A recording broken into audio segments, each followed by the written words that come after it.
On Health Check at 11 tonight, most of us take our sense of taste for granted, but some researchers at Temple University are not. They're discovering more about the link between taste and health using a new tool that they have invented. Health reporter Riley Gorman joins us with the details. It is a Health Check special report. Yeah, not a lot is known about taste. Some researchers say the usual way to test taste buds isn't as accurate as it could be. So they've turned a common item into something they hope will gain insight into the sense of taste. Taste this one again. Melissa Monosoff makes her living with her sense of taste. As the wine expert at Maya in Villanova, Monosoff is in charge of coordinating the restaurant's food with wine. How a wine can partner with that dish and not only make the dish better, but also hopefully make a wine better too. She worries that someday her finely trained palate will fail and she'll lose that keen sense of taste.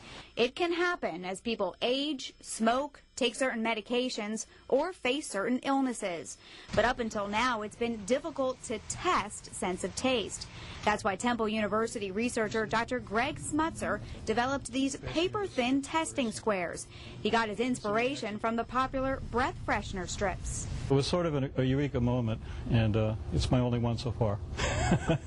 His idea, these strips could replace older methods of taste testing, which are done with liquids in what's called a sip and spit method. These types of solutions are bulky, and they're hard to transport outside the lab.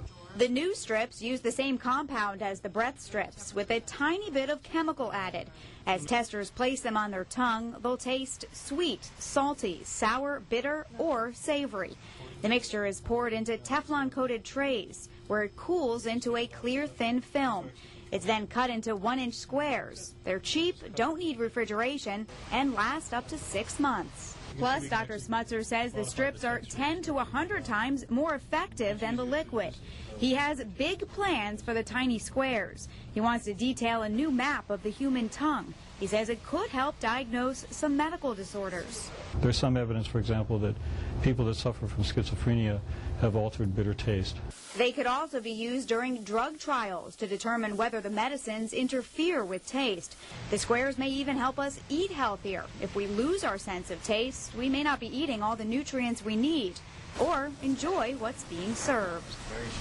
Now, the strips will be marketed to doctors for further research and to drug companies. Jim, we have some here if you are game. Sure. All right. You have to tell me, put it on your tongue. Tell me if it's sweet, salty, bitter, or sour. Tastes like chicken. That's not one of the options.